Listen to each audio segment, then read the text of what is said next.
Good morning, students. Today we are going to start the next topic, elastic collision in two dimension. Elastic collision in two dimension.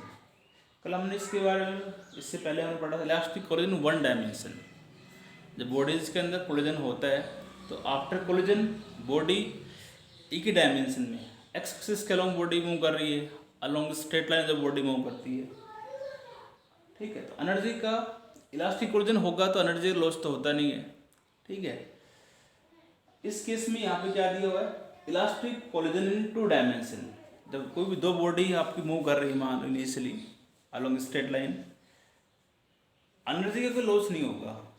After the collision the two bodies move in a plane और we can say that in two dimension. Collision के बाद दोनों bodies जो है आपकी to dimension में क्या करेगी, मूव करेगी. उसी को बोलते हैं हम elastic collision in two dimension. When the two bodies move initially along straight line and after collision the two bodies move in different direction. The body move in plane after collision, उसको हम क्या कहेंगे, elastic collision in two dimension. लिखने की जरूरत है नहीं, सीधे इसका मतलब ये हुआ जब बॉडीज के अंदर कोलिजन होता है, कोलिजन के बाद में बॉडी टू डायमेंशन मूव करती है. जैसे इस प्रकार डायग्राम में ड्रा कर रहा हूँ. एक बॉडी मैंने मान ली ए, मान ली एक दूसरी मान लेंगे हम इसके अंदर बी मान लेते हैं. तो ए बॉडी जो है हमने इसको मान ली, इसका मास m1 है और ये वेलोसिटी u1 से मूव कर रही है. दूसरी बॉडी मान ली मान ली सपोज बी, इसका मास m2 और इसकी वेलोसिटी क्या है u2. x के अलोंग मूव कर रही है. ऐसे कोलिजन होता है तो इस प्रकार से आप इसको दिखाओगे. ऐसे बॉडी ए, ये बॉडी ए है, body a body A move with velocity v1 makes angle theta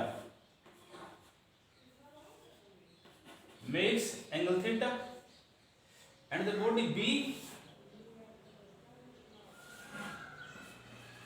इसका मास m2, इसका मास तो सेम ही रहेगा, ये वेलोसिटी v2 से मूव कर रही है, makes an angle phi. m2 किधर लिख दो, v लिख दो इसको. ये आपका y एक्सिस हो गया, ये y डैश ले लेना इसको. ठीक है, ये आप इसके अंदर आप कह सकते हो consider the two body A and B of mass m1 m2, velocity u1 u2 before collision. Collision से पहले, टकराने से पहले वेलोसिटी पहले की u1 है, दूसरी की क्या है u2. आफ्टर कोलिजन, कोलिजन के बाद body A move with velocity v1 makes angle theta with X axis. X axis के साथ एंगल क्या बन रहा है, theta. And body B move with velocity v2 makes an angle phi with X axis as shown in figure. As collision elastic, as collision is elastic, therefore no loss of energy, no loss of kinetic energy. ठीक है, इसका मतलब kinetic energy before collision, kinetic energy before collision बराबर ही होगा kinetic energy after collision. Kinetic energy after collision. Collision से पहले kinetic energy क्या होगी बताओ. काइनेटिक एनर्जी होता है half of m1 u1 square. ये काइनेटिक एनर्जी फर्स्ट बॉडी की आ गई आपकी.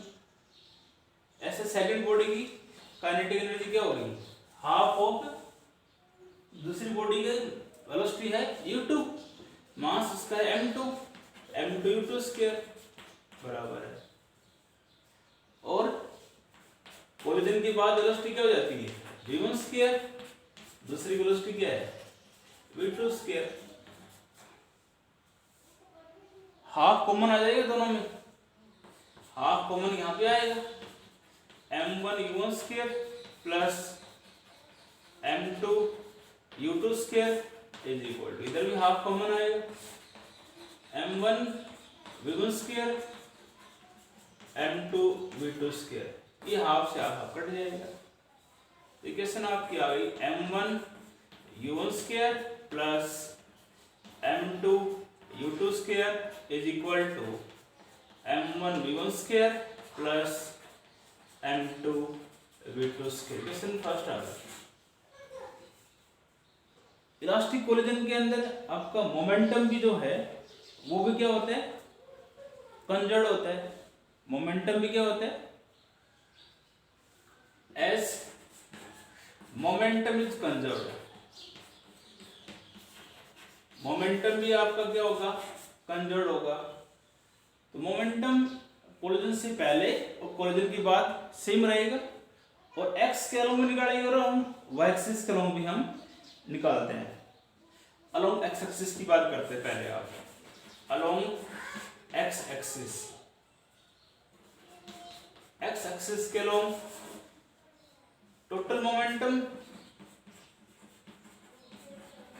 बिफोर कोलिजन बराबर क्या आएगा total momentum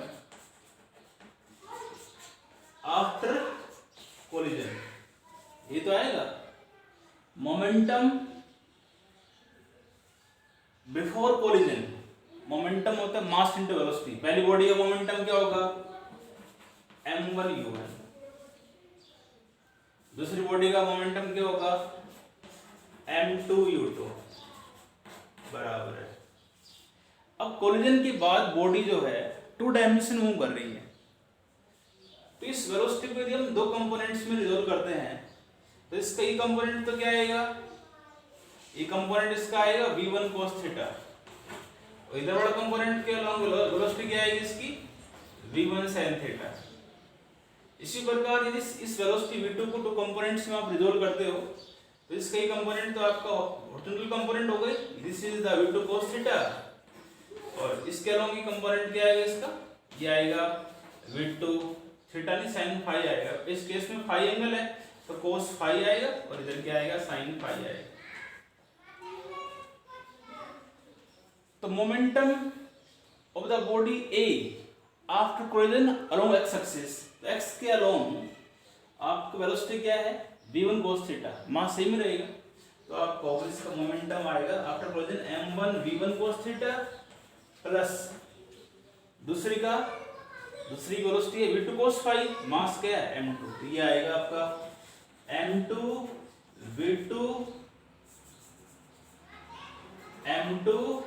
v2 cos phi. Equation आ गई सेकंड, ठीक है। मोमेंटम जो है x के लॉन्ग आएगा m1 v1 cos theta plus m2 v2 cos phi बराबर है m1 u1 plus m2 u2। ऐसे ही मैं इधर लिख रहा हूं उसको,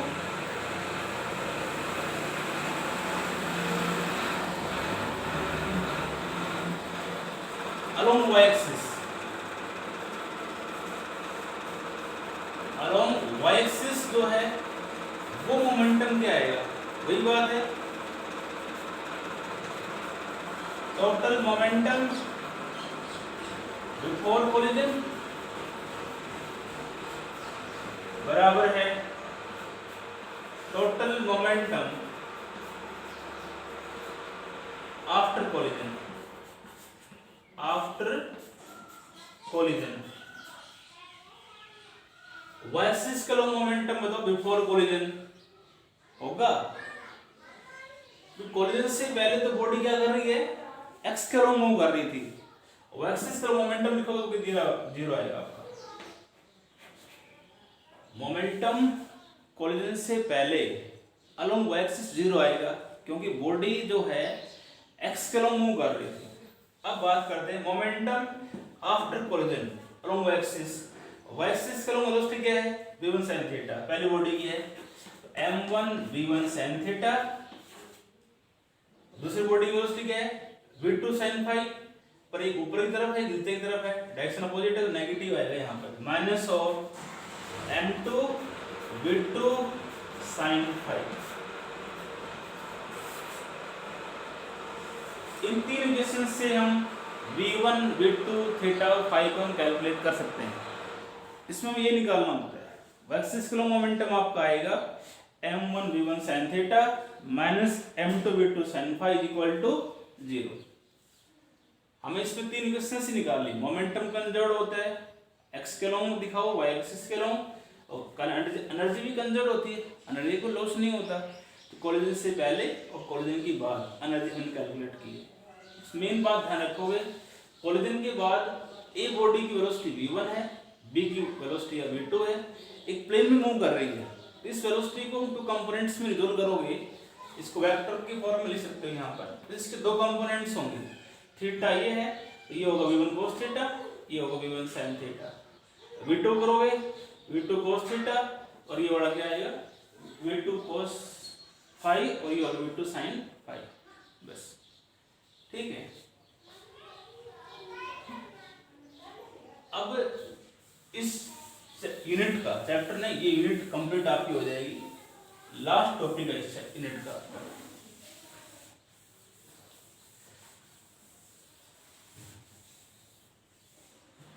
perfectly inelastic collision in two dimension, perfectly inelastic collision, perfectly inelastic collision in two dimension,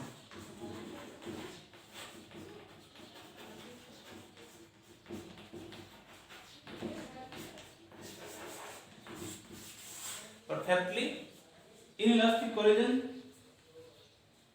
in two dimension। Collision जो है वो इनइलास्टिक होगा, इसका मतलब एनर्जी का तो लॉस आपका होगा, मोमेंटम आपको क्या रहेगा कंजर्व रहेगा। इसको इस प्रकार से डायग्राम में ड्रा कर रहा हूं। फर्स्ट बॉडी का मास m1, ए बॉडी दिखा दी इसको, वेलोसिटी इसकी हमने ले रही u1, ठीक है, ऐसे इसको आप दिखाओगे, ठीक है, ऐसे हम लेके चल रहे हैं। दूसरी बॉडी हम ये ले रहे हैं, इसका मास m2 और इसकी वेलोसिटी हम ले रहे हैं u2। दूसरी बॉडी की वेलोसिटी क्या है u2। इसको x एक्सिस के अलॉन्ग ऐसे दिखा देना, x एक्सिस आपका ये हो गया।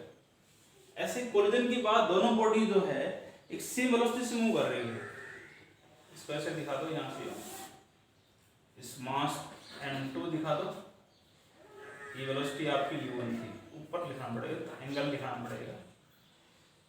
कोलिजन के बाद दोनों बॉडी जो है A और B बॉडी जो है एक सेम वेलोसिटी v से मूव कर रही थी और एंगल एक फाई ड्रा हो रहा है। एंगल क्या बन रहा है दोनों का, फाई एंगल बन रहा है। एक बॉडी जो है x के साथ एंगल बन रहा है थीटा, इसका एक बॉडी का एंगल क्या है थीटा आपका है, ये आपको इसमें दिया हुआ है। ये फिगर जो है आपको इनइलास्टिक कोलिजन को dimension figure represent the perfectly inelastic collision in two dimension. Figure जो है टू डायमेंशन को रिप्रेजेंट कर रहा है। ये लिखने की जरूरत है नहीं कि इनइलास्टिक कोलिजन है, एनर्जी का लॉस होगा, ये कुछ हमने कल प्रूव किया था। मोमेंटम की क्वेश्चंस आपको लिखनी है, सीधी सी बात है। तो मैं यहाँ लिख देता हूँ, as momentum is conserved, as momentum is conserved, तो along x axis लिख रहा हूं पहले, along x axis total momentum before collision बराबर होगा टोटल मोमेंटम आफ्टर कोलिजन। अब आपको x के अलोंग देखो, x एक्सिस आपका ये है, कोलिजन से पहले। अब यदि इस वेलोसिटी को u1 हम बॉडी A जो है जिसका मास m1 है उसकी वेलोसिटी क्या है, u1 एंगल थीटा बना रही है, तो इसका ही कंपोनेंट होगा आपका क्या, m1 u1 cos थीटा। इधर ये कंपोनेंट क्या होगा इसका, ये क्या होगा m2। अब इसको ये रहने दो, ये मत दिखाओ, ठीक है, अब इसे लिख देंगे हम इसको। अब x एक्सिस के अलोंग यदि आप मोमेंटम कंजर्व जो होता है वो लिख रहे हो, तो मोमेंटम बिफोर कोलिजन x के अलोंग, मोमेंटम होगा mass into velocity, first body का मास m1, वेलोसिटी क्या है u1 cos थीटा, ये आएगा m1 u1 cos थीटा।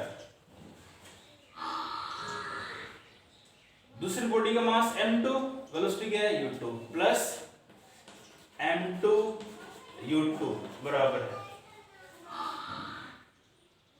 ये मोमेंटम आ गया आपका कोलिजन से पहले x एक्सिस के अलोंग।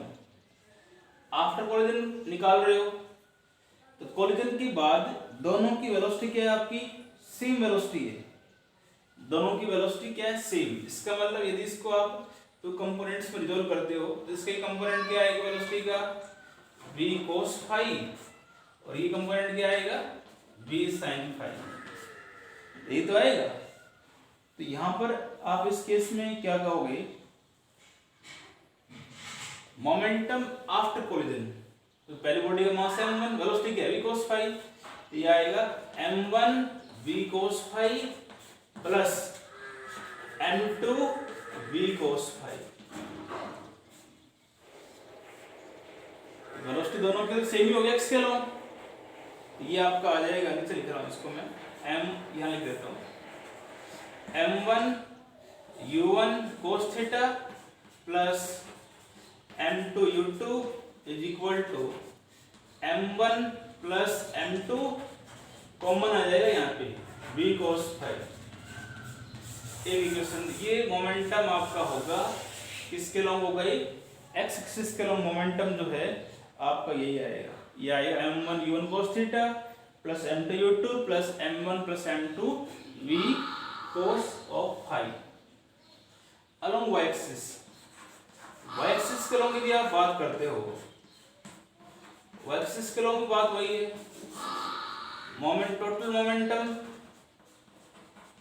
बिफोर कोलिजन बराबर क्या आएगा, टोटल मोमेंटम आफ्टर कोलिजन। क्यों, तो वेलोसिटी भाई u1 है तो इसकी वेलोसिटी, इसकी वेलोसिटी का कंपोनेंट क्या होगा, u1 sin थीटा। तो ए बॉडी का मास तो क्या है आपका m1 और वेलोसिटी क्या है इसकी u1 sin थीटा, तो ये वेलोसिटी आपकी आएगी m1 u1 sin थीटा। दूसरी बॉडी आपकी x के अलोंग मूव कर रही थी, तो ये तो इसका 0 हो जाएगा, बराबर है total momentum after collision y axis के अलोंग। y एक्सिस के अलोंग वेलोसिटी इधर आपको दिखा रखी है क्या, दोनों की वेलोसिटी इधर ही आएगी, इधर मूव कर रही दोनों बॉडी, ये आपका आएगा यहाँ पर m1 v sin phi plus m2 v sin phi, या इसको आप कह सकते हो m1 u1 sin theta is equal to m1 plus m2 v sin phi। y axis के अलोंग है, y एक्सिस के अलोंग वेलोसिटी क्या है आपकी v sin phi है। y एक्सिस के अलोंग मोमेंटम जो आएगा वो आएगा m1 u1 sin थीटा बराबर है m1 plus m2 v of sin phi। ये आपकी इक्वेशंस के द्वारा, इक्वेशन फर्स्ट और सेकंड के अकॉर्डिंग हम theta phi v1 v2 calculate, theta phi और v को कैलकुलेट कर सकते हैं। ये इसमें हमें निकालना होता है परफेक्टली। ये फिगर इनइलास्टिक कोलिजन को रिप्रेजेंट कर रहा है, 2 डायमेंशन में है। Body A of mass m1 move with velocity u1 makes an angle theta with x axis, and the body B move with velocity u2 along x axis. After the collision, bodies move in two dimension and both the bodies move with the same velocity, v makes an angle phi with x-axis as momentum as collision is inelastic, so kinetic energy is lost, some loss of kinetic energy, momentum is conserved, momentum along x-axis and y-axis. x के along बात करते हैं तो ये x-axis ये है आपका, इस वेलोसिटी को आपको टू कंपोनेंट्स में रिजोल्व करना पड़ेगा, ये u1 cos थीटा होगा, ये u1 sin थीटा, ये मास दिखा रखा था मैंने इसको, ये m1 में लिखो यहाँ पर, ठीक है। ऐसे इस वेलोसिटी v को भी आप, ये एंगल फाई दे रखा है, इस वेलोसिटी को भी आप टू कंपोनेंट्स में रिजोल्व करते हो तो ये आपका v cos फाई, ये होगा v sin फाई, ठीक है। तो अब इसमें आप पुट कर सकते हो momentum before collision m1 u1 cos theta plus m2 u2 बराबर है m1 plus m2 v cos phi, क्यों ऐसे इस y एक्सिस को लिखोगे, इसके अलावा वेलोसिटी क्या है u1 sin थीटा, तो m1 u1 sin theta plus ये 0 हो जाएगा, x के अलावा मूव कर रही है तो बराबर है m1, इसके अलावा वेलोसिटी क्या है v sin phi, m1 v sin phi plus m2 v sin phi, ये दे रखा है, कॉमन ले लिया। तो आपको ये करना है कि चैप्टर आपका कंप्लीट हो गया है, अब इसे कल करेंगे इसके न्यूमेरिकल्स, ठीक है।